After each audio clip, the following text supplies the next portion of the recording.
That one was fielded there by the man at short, third man.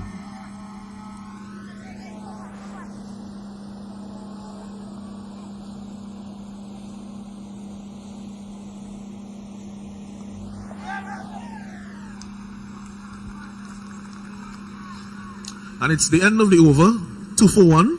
And it's a good start there by Providence and the Botanical Gardens Rangers, Jerome. Yes, the players are running about, and it's a good start. And it's always good to have a positive note start in the game. It was a good over from Providence, and I guess Keswick will have something to think about to have the guys restricted early. Let's see what he's going to do on this side. It seems as though we're going to have another slow bowler from this side. Yes, so bowling from the southern end, we have the off break bowler. It's Cottle, Dawson Cottle. Long dreadlocked individual. And he will be bowling to Williams.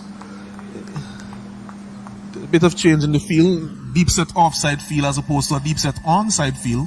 The ball turning away from the left hander in this case. And he's dropped. It was a very simple chance. I mean, it went quite tamely to the man there at mid-on, and he dropped what could only be described as a sitter, Jerome. It's a sitter. I think his approach was a little bit too lackadaisical. It was a very simple chance. I mean, it went quite tamely to the man there. Straight into his hand and popped out. And it seems as if it is Delplish who was the offender in that.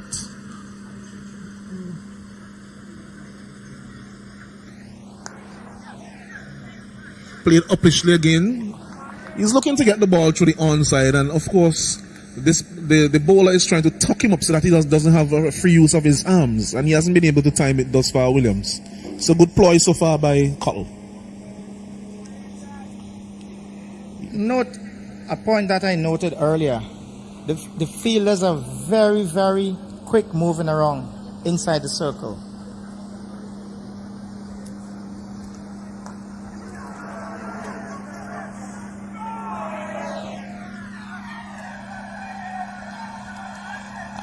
I'm not too sure how you describe that one, Jerome, because it seems as if they had an opportunity to take 2 wickets off that delivery. Again, Williams looking to play through the onside. They're not having much timing on that shot. And it dropped exactly between the two fieldsmen. And the non-striker was also halfway down the pitch. There was no call between the players.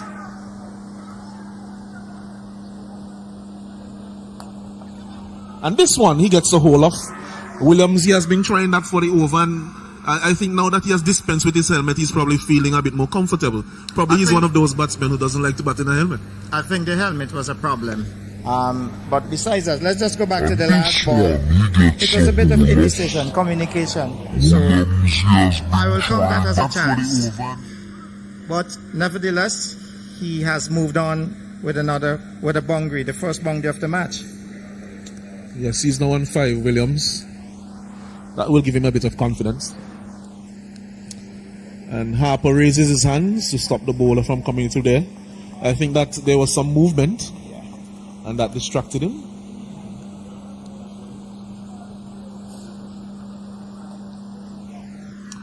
Oh my.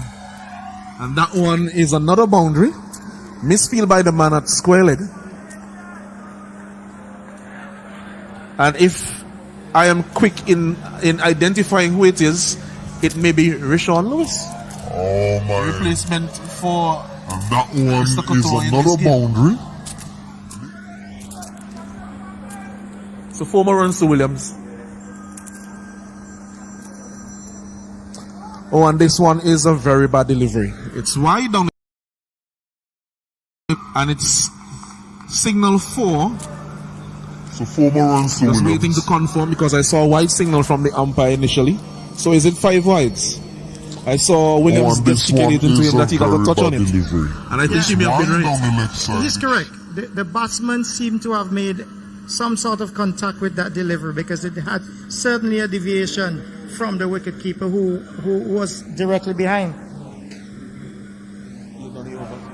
All right, so he may have retracted his signal there because that has been signaled as the end of the over. So it's not 5 runs, it's 4 runs to Williams, who has moved on to 13 after, I think, giving maybe 2 starts off his first, 2 chances off his first 2 deliveries. And so he would count himself very lucky, and maybe he will say, well, today is my day because I've gotten these opportunities. I would call that over as a hot and cold over. So Providence again to LeSean Lewis, not Rishon. 14 for 1 after 2 overs here in the power play. And this one is turned comfortably, a little bit short on the pads, and turned forward of square for a single. And both spinners, you'd see that they will not be tossing the ball up too much here. They're trying to bowl as flat as possible and try to tuck the batsman up for room, Jerome.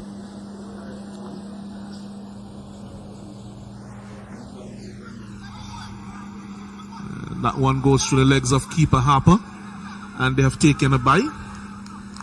Seemed to be the quicker delivery there from Providence. Yes, bye signal by the umpire there, Dighton Butler. The faster delivery was just done by the bowler, and it could not have been caught up with the keeper. And this one is stoppage, but it clears the man at short third, man. The cross for a single, and that is all there will be. Living a little bit dangerously here, the 4 Charlotte strikers, but so far they have been getting away with it. Who knows, maybe this might be a change of luck for them so far. Well, it's pretty lucky so far. They're trying to get the runs on the board. So let's see what the chances will be like. So Williams on strike now. Again, he pulls this one uppishly out to the man forward of square on the boundary, and they get a single. So Providence there adjusting his length, going back to the shortish length around middle and leg. The batsmen they're trying to play a little bit too much into the game. And this is a good shot. That's a very good shot there by Lewis. Well timed, well placed, but well chased as well by Cottle, and they only complete 2 runs. That's good work by Cottle there, retrieving from the short third man position. I was making a point that they're trying to hit the ball too hard. The players on the inside of the circle seem as though they're very agile, they're moving around pretty quick. So the intention with the batsman is to try to hit the ball past them. So there's a bit of airiness in most of the shots. And this time he attempts to punch this one square on the offside once more, as he did on the previous delivery, unsuccessfully. And at the end of 3 overs, it's 20 for 1. The 4 Charlotte strikers here. Williams on 14 of 10 deliveries. Lewis 4 of 6 deliveries.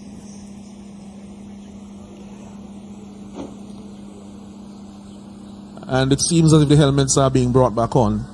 And Williams, it looks like Kimali Williams will be taking up the attack from the southern end. So pace on for the first time today, Jerome. Yes, good strategy by Williams. Yesterday we noticed there was a mix. We had the pace from one end and the slow bowler from the other end. And today we saw that Keswick started with both spinners. And I think he's thinking, having the pace from this end, he might just be able to keep the runs down, because we're coming close to where we'll have the power play. Yes, just one more over remaining in the power play. And we saw a substitution taking place between overs. Jahil Waters left the field and he was replaced by Jordan Samuel, who is feeling in the cover area. Wide delivery first up by Kimali. Again, it seems like if their ploy is to try to bowl around mid and leg to tuck the batsman up, whether it is pace or spin, don't want to give them the use of their arms, Jerome. Yes, certainly. Let's have a look at the field. The 2 players that are out, it's the third man on the long leg.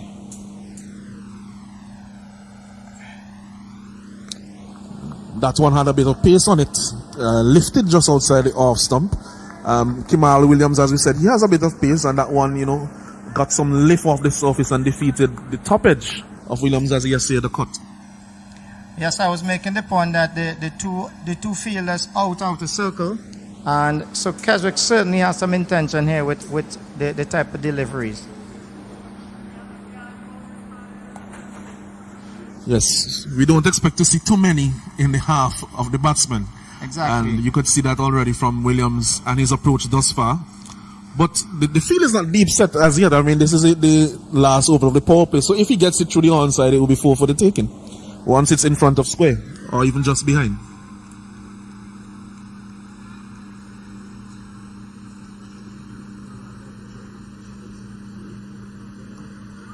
And he pitches one up. And that one was the double bluff. Of course, with the field set for shortish bowling, he came a little bit fuller here on off stump. And, it had the footwork of Williams in a bit of a conundrum there, where he was neither really backward nor forward, expecting something short again.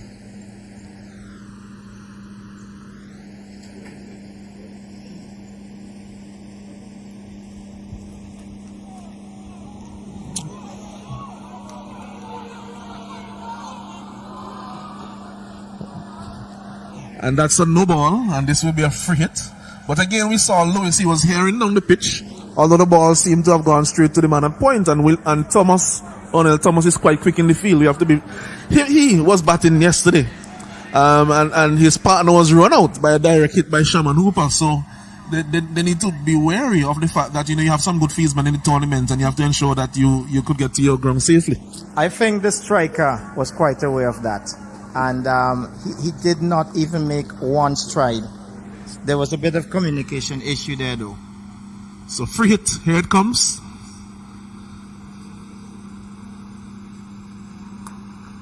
Strikes it nicely, but doesn't get the placement. Goes straight to the man at mid-off. One note is that the players are not trying to get the ball at least through the inside field, making use of the singles. It's always an issue where they're trying to hit the ball too hard, and it's making it even more difficult to put runs on the board.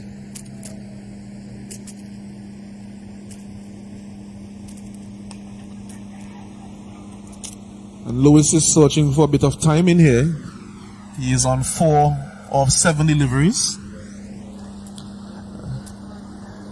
A point that came to my mind. We are not seeing much players from there. Matter of fact, there's no player from the outside. Do you think it will have an impact in the tournament this year?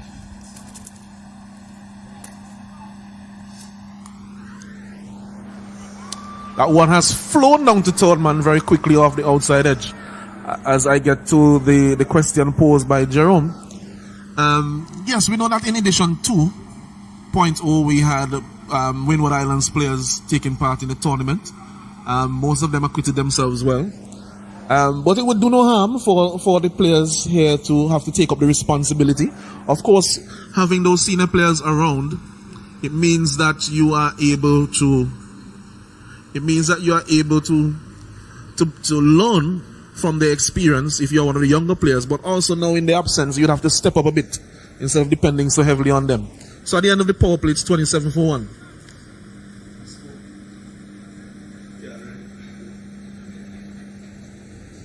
I agree with you. We have to reach to the stage where our players will have to take the mantle. The last shot just brought to mind with me talking about the decision by Keswick with the two players outside of the circle, and evidently there was a shot played down the third man area and went so fast, went past the player into the fence. But it was a good point by Keswick to put the third man down, but we have to learn to contain and move fast in the field. And the skipper will be brought into the attack now. He's bringing himself into the attack after the power play. And the field has spread. He'll be bowling to Williams.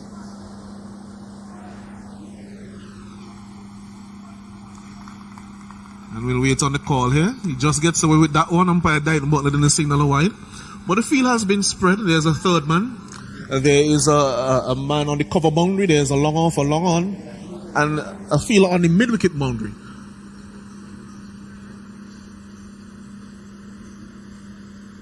Slow delivery force up there from Keswick. No surprise at all. He loves those slow deliveries. He loves those.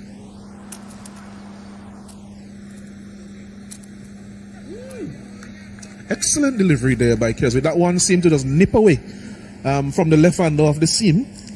It seemed to be a little bit slow, but it had some grip on that one, and that was a very good delivery, defeating Seroy.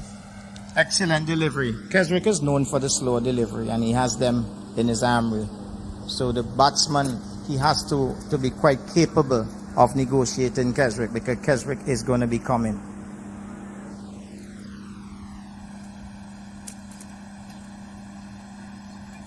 Quicker delivery there on the Midland leg stump, shortish. Tucking the batsman up, there's no run. Jerome, where do you see the 4 Charlotte strikers ending up after their 10 overs here? They are 27 for 1 now in the 5th over, midway through the 5th over. Can you make any predictions as to where you think they might end up in their allotment of 10? I will be ambitious enough to have them at 80 runs, 8 runs per over. Maybe they will up the tempo for the last few if they have wickets in hand.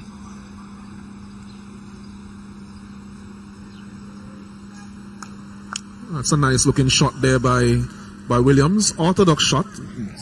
Driven nicely along the ground, wide of the man long off, but they were not able to get more than 1 run. Keswick has a field that is widespread. Keswick is expecting to do some containment here, because it's only 1 wicket that is back into the pavilion.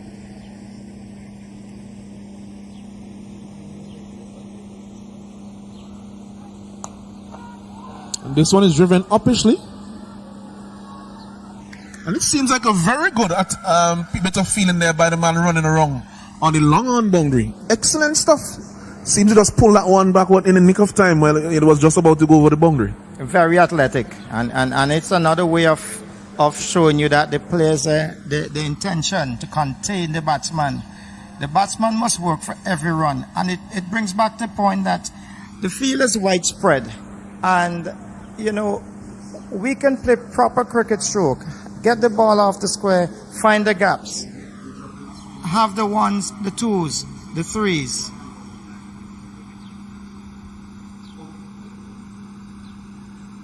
Short ball there by Keswick. Signal wide, too high, you know, going over head height, and of course you're not allowed to bowl a delivery over head height in this version of cricket, in any cricket for that matter, in modern times. Cheeky Keswick. Keswick was rather surprised that it was called a wide delivery. It seemed justifiably so though, it was quite high.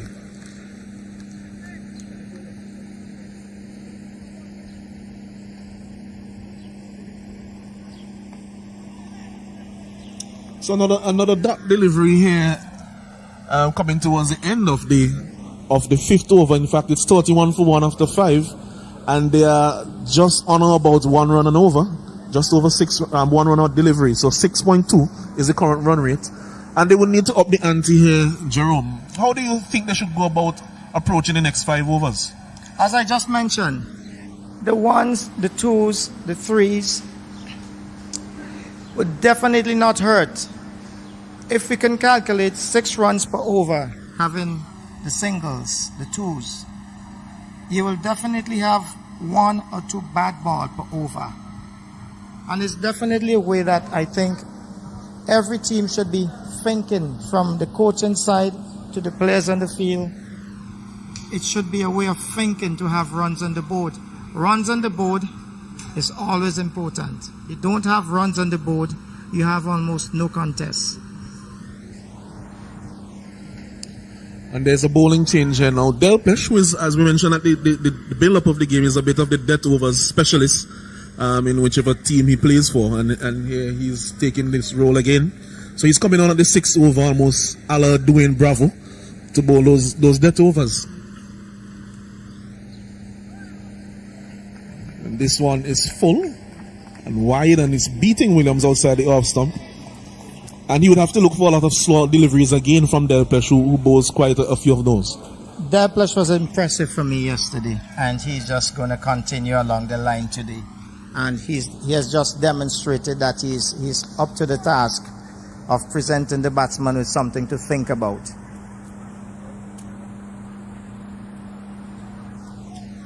And this one is a Hoik attempted slung across the line. I think Williams is feeling the pressure a bit. He's on 16 of 21 deliveries. He was off to a fairly brisk start, and now he seems to be a little frustrated and trying to get the ball away. But that's not his game. He's a timer. But Alison, the point is, as I did mention, let's see the batsman with proper cricket strokes.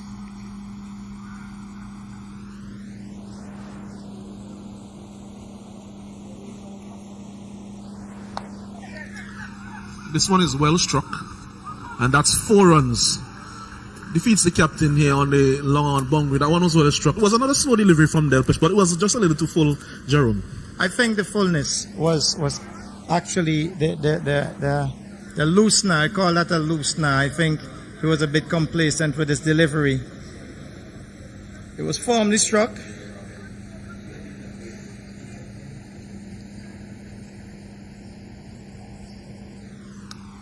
And this one has gone for 6. He has picked that one up very nicely.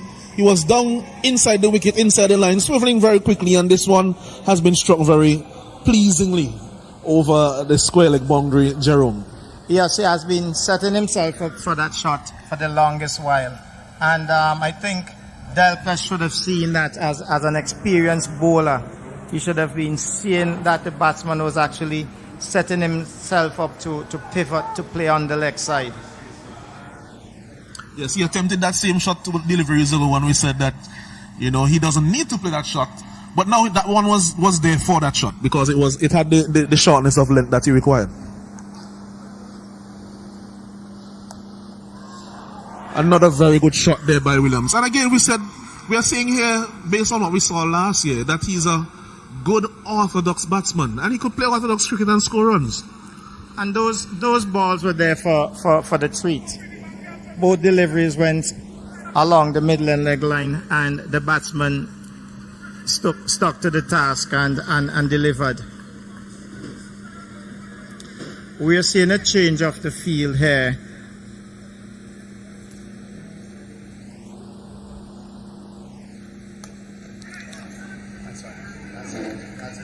And this one, the plan has come together. Williams has been dismissed. The field was changed a couple of deliveries ago. The bias was now to the offside. He had brought up the man from the square leg boundary, and so it was a clear plan from the captain that I'm telling you need to bowl outside the off stump with those slow deliveries. And on that occasion, he did just that, and he was successful. Well, it's a bit of bad thinking, because there you go. You had 2 boundaries from the over, and immediately the batsman went down the track. The bowler saw him. The delivery was dogged in a bit shorter. Rather than to play in a proper stroke, just punching the delivery on the offside and getting a single, he attempted another big hit. So he got the result. Yes, and the new batsman, the experienced Gideon Pope, still a young man, but experienced in cricket. He would want to guide his team over the next 4 overs, ensuring that they get to above 80 as you recommended, Jerome, based on the start they have gotten. They still have 8 wickets in hand. Gideon is no newcomer to this game, but he hasn't been producing. One will hope that Gideon will get into the runs for the tournament this year. So let's hope that Gideon will settle in and be one of the leading batsmen in the tournament this year. So there is a bowling change, Jerome. Winston Samuel comes into the bowling, and Gideon will be facing him for his first delivery. As you mentioned before, the field is quite spread. There's a third man. There's a man at the mid wicket, long on, long off, and a man on the point boundary, cover boundary. This one is struck nicely. He likes that length, Gideon. So If you feed him there all day, he would be very pleased with that. He's off the mark. Good starter. The ball was short and just in the line where good run is he favored quite a bit, and it was nice knock, nice strong from the bat. But let's talk about Keswick. Keswick is looking for containment.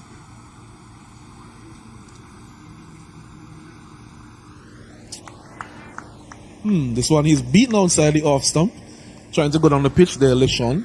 And Gideon is going to have a little word with him. He's saying, there's no need for that. Let's just hold our head down and get through the remaining overs. We can play intelligently and still get around 8 to 10 runs and over. I believe that's a conversation because the field is widely spread. And as I keep pointing out that there's no sense making the big shots in every ball.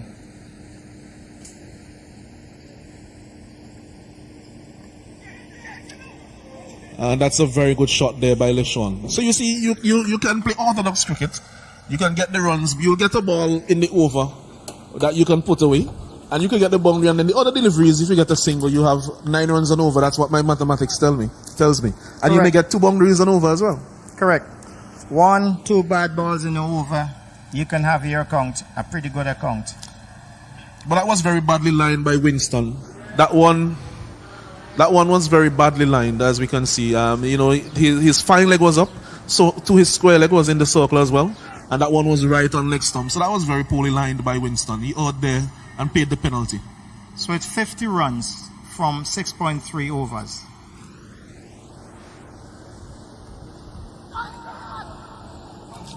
A peelful leg before there, but that one seemed to have pitched outside the leg stump, although it would have struck the stump. And you cannot be a judge LBW, or you should not be a judge LBW when the ball has pitched outside of your leg stump.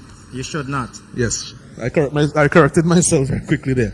But we were mentioning earlier some of the players who are missing, and I'll come back to that after this delivery.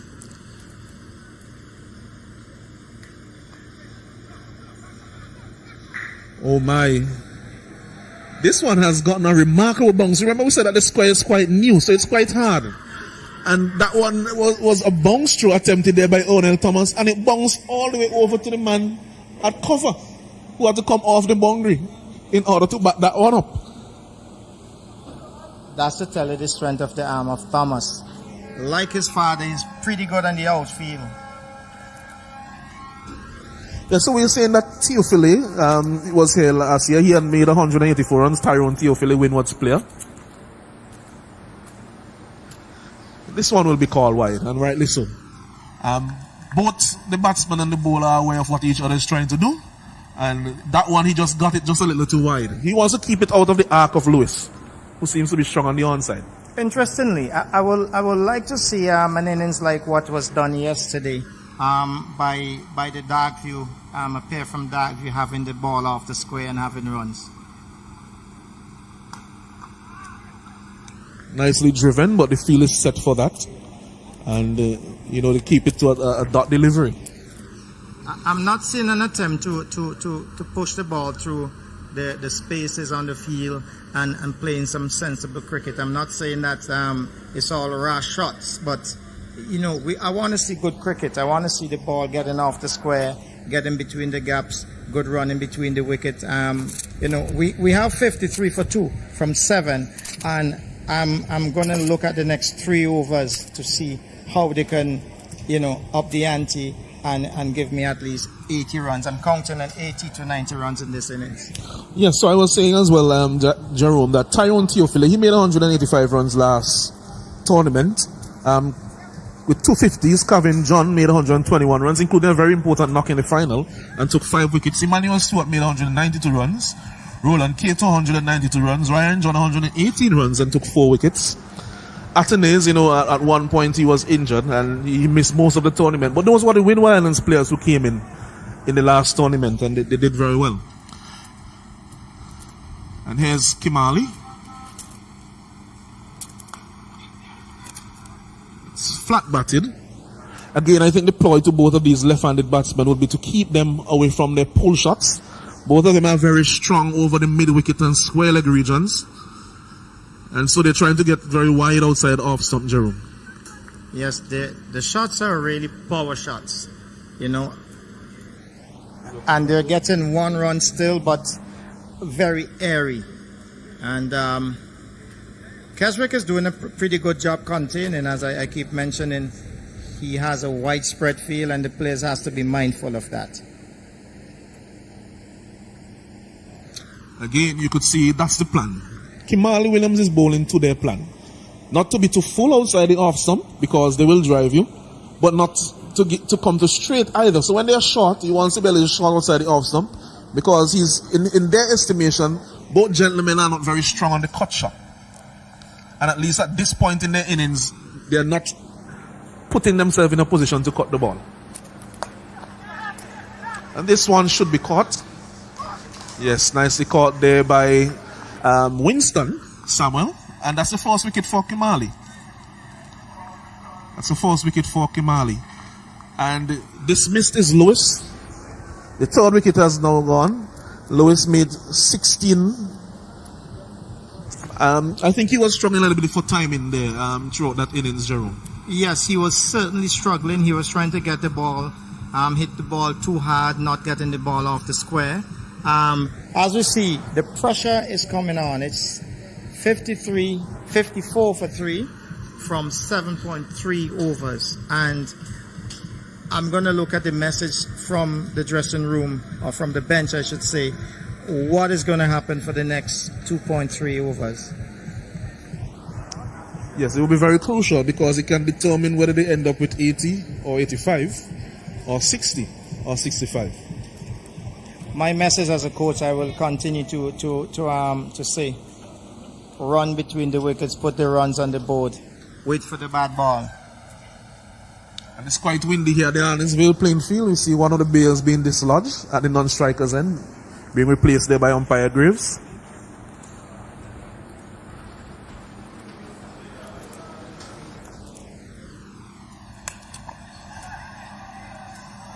And we were speaking of Gideon's strength on that particular shot. This time, Kimali, he just came a little too close to him, and he was dispatched quite viciously over the mid-wicket area. Look at the replay.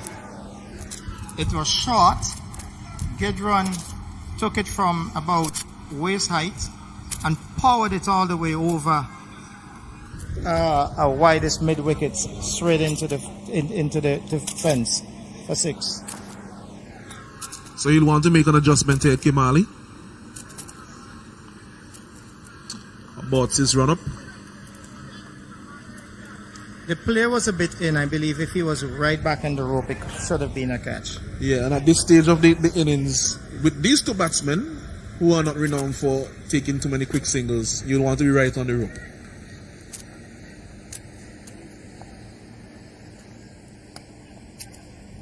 Again, this one is into the pads.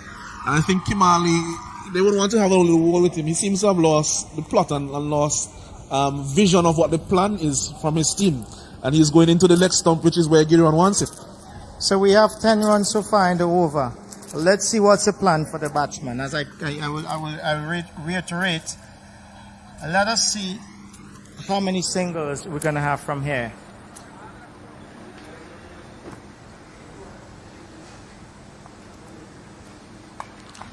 I think that's more around where the captain wants him to bowl. Maybe just a touch too full on that occasion, because he's still able to get it to mid-wicket. But that's the line that the captain, I think, wants from Kimali in this situation. And after his spell, he has taken 1 for 19 off his 2 overs. Pope is not out on 13 of 5 deliveries. And now he's definitely the key man for the 4 Charlotte strikers for the remainder of their innings, Jerome. Someone has to take the lead role now, because we have 2 overs remaining, and we will want to have at least 80, 90 runs, if possible 100 runs. I don't know how they're going to get to 100, but that's over ambitious. But I'm looking at 80 runs for this innings. All right, so we have another change of bowling from the northern end. It seems that Delplish will be bowling from the administrative center end. He will change ends, and he's bowling now the 9th over. Again, he's a dead specialist, so they want to bowl him more in the back end of the innings. Interestingly though, I saw on the weather forecast 30 kilometers per hour wind today. Do you think that the captains would actually put factors like these into consideration? Definitely. And even when it's not as windy here at Arnisville, you know, for some reason it still is windy because of the openness of the ground. And you always want to consider that even when you're batting, that you want to hit more to the side that, you know, takes the ball with it to the president's suite.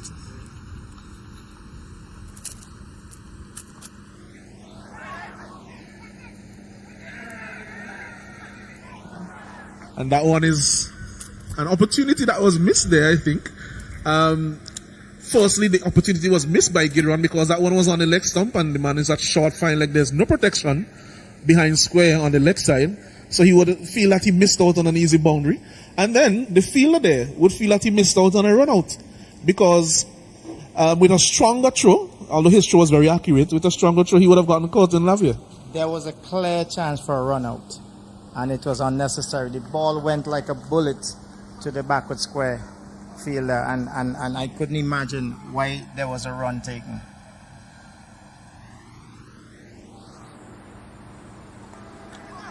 Another slow delivery there. You could almost see it coming from Delpech. And you know, Lave was into his shot quite early, but he relaxed his hands and he didn't carry it to the fielder. I must give the bowlers full credit for analyzing the batsman, the style of the batsman. Also for Williams, the skipper, that these batsmen seem not to be good runners between the wickets. And he is contending to give them exactly the type of deliveries that they will want to play with. And it's working out so far. It's 67 for 3. And we just have a good contest coming up for the next few balls.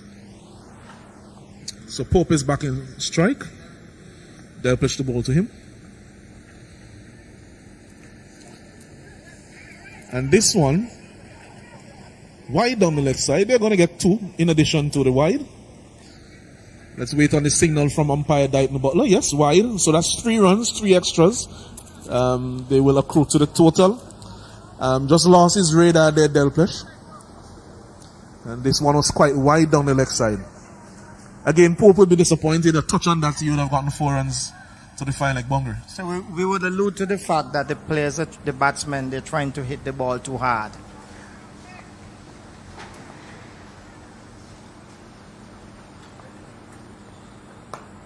Oh my goodness.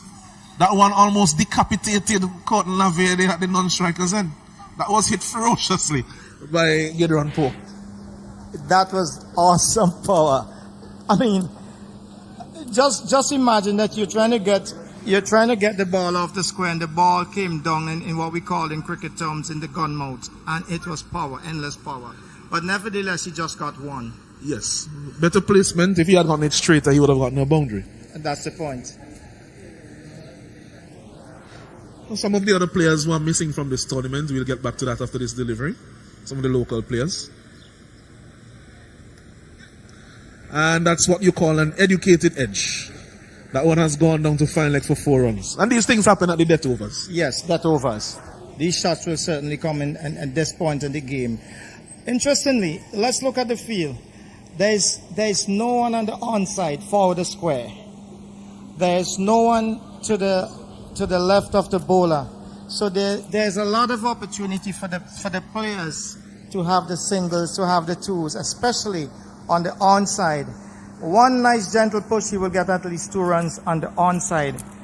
And let's see how intelligent the play will be for the next over or 2.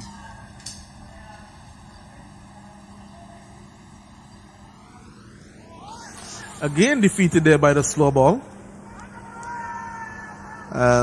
Gideon is home safely. But that seems to be the ploy. He's bowling a lot of slow deliveries. And I think the batsmen should really set themselves for the slow delivery in the case of Delpech, especially since he's bowling the 9th over. One would expect Delpech to put quite a bit of slow ball because the batsmen actually, they're trying to get the ball out of the square into the stands, and Delpech is quite up to the task. Yes, so some of the local or Vincentian players who are missing from the last edition, Ricardo Williams, made 108 runs, struck them at a strike rate of 177. Donwell Hector 70 runs. He took a few wickets as well. Demba, 110 runs and took 4 wickets. Captain Kenneth Demba from Fort Charlotte last year. As we see another single completed, and quite importantly for the Fort Charlotte strikers, Gideon Pope will be on strike for the last over. And we'll see how that goes, Jerome. Interestingly, Gideon wants a strike, and the ball was just pushed into the onside, and there was an easy single. And all along, my comment is, why can't I see some proper strokes, some calculated shots on both sides of the wicket to get some runs? There we see it. Gideon saw it to have the single. And, we should have these messages out from the dressing room from time to time to remind the players that there are numerous opportunities for runs out there. It's a T10, but we can play wise and we can get a lot of runs. Definitely. And also missing is high run Piggy Shallow, who scored 203 runs last edition at a strike rate of 143. In the first edition, he was the top scorer. And so he was a little bit disappointed with his performance last time around.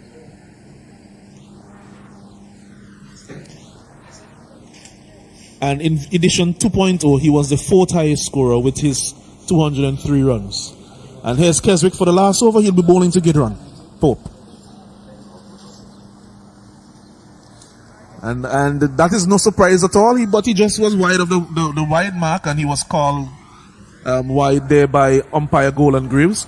But the plan, Jerome, it seems that he was trying to be bowling slow and full and close to that wide line outside the off stump. Because the batsmen, they're looking for shots around the middle and leg, balls around the middle and leg to have a go. Let's see if the batsman will make an adjustment here.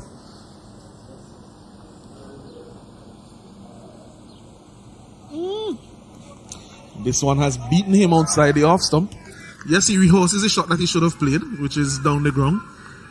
So that's exactly what I was talking about.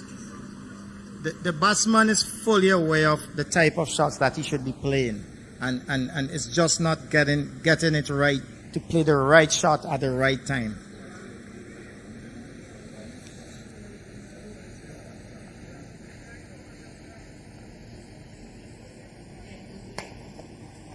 It's well bowled, well played as well. They're going to take 2 runs, slight misfield by the fielder there at Lawn, just a slight fumble. And of course the batsman will be looking for every opportunity to take the extra run. Seems that the fielder there was Rishon. He will be disappointed with that. He's been asked to go a little bit wider by Captain Keswick.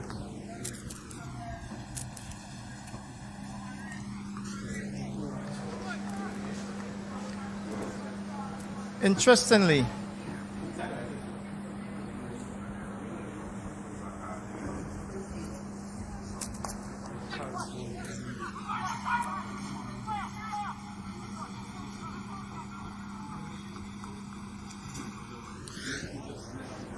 yes, so we saw in that last delivery by Keswick, he continues the ploy of bowling very wide outside the off stump and very slowly. And Gideon, he's not even taking a couple of steps outside his off stump. I guess he's thinking to himself, well, if I take that step, then he probably will bowl the quicker one and bowl me on my middle and leg stump. but funny, I'm just thinking, the score yesterday was a hell of a task for the fielding team. So I'm wondering, why would they allow the batters to make that amount of runs now? Another slow delivery by Keswick. And a leg bite taken there. Lavia crosses over. Pope will be back on strike. It's around the score that you predicted, which is 81 for 3. Maybe if they get a couple of big blows here, they might get over the 90 mark, which so far, from what we have seen, will be a good score based on what we have seen in the action so far. A low score, but I'm hoping that they will be able to overhaul the runs when it's on the board.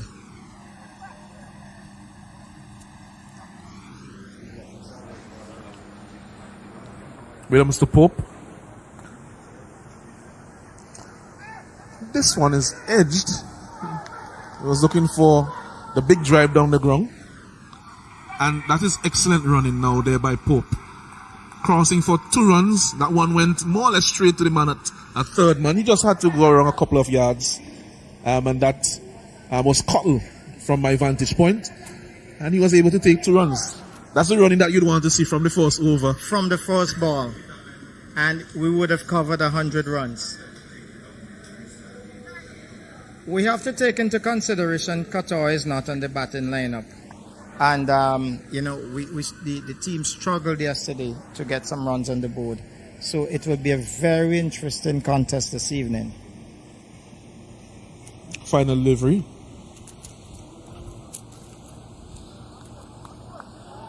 And the plan, they continue. Oh my, and both batsmen are at the same end. Both batsmen are at the same end. It's called a wide. In this case, I think that Pope was justifiable because it's a wide. So he wanted to be on strike again for the last delivery, since it was a wide. But if it were not a wide, then he was supposed to run anyway. But I think he gambled there that he'd have gotten the wide call. Yeah, I mean, it was intelligent thinking, but at the same time, it should be some sort of communication. Beforehand. Yeah. But there was none. So John comes out to replace Curtin Lavia, and he will not be facing a delivery, most likely, unless there's another wide. But it will affect their score sheet if they comes down to a point where there's a tie.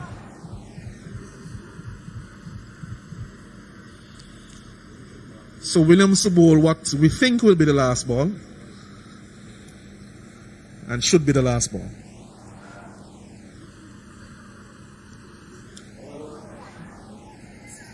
And this time they take the single, and because this would not be a wide, and so they do the right thing, that's a bye of the last delivery, and they end up with 86 for 4 after the allotment of 10 overs.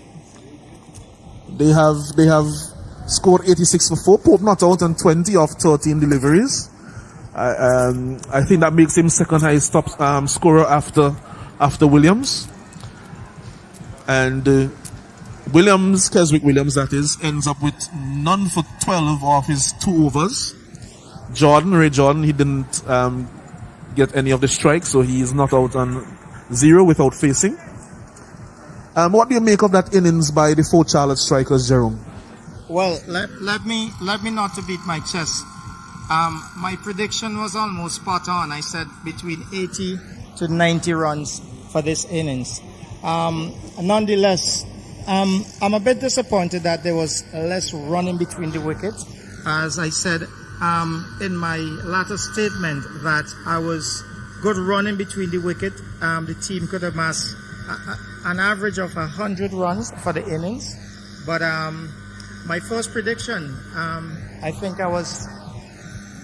if I was a school teacher and a student give me that, I will give him 100%. Yeah, you will still get the mark. There's usually a leeway. You get a plus or minus 1 or 2 runs also. So you were quite close. Yeah, but Keswick did well also to contain the batsmen because they were on a go to get runs.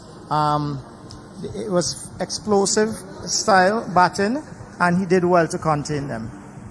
Excellent. So at this point, we will take a short break, and when we come back, we will have the chase, as the Botanical Gardens Rangers will be in pursuit of 87 runs to win their first game of the VPL 3.0 from the Ashes, and the 4 Charlotte strikers would want to restrict them below 86 runs. We now take a break, and we'll be back with live action here at VPL 3.0 from the Ashes. We'll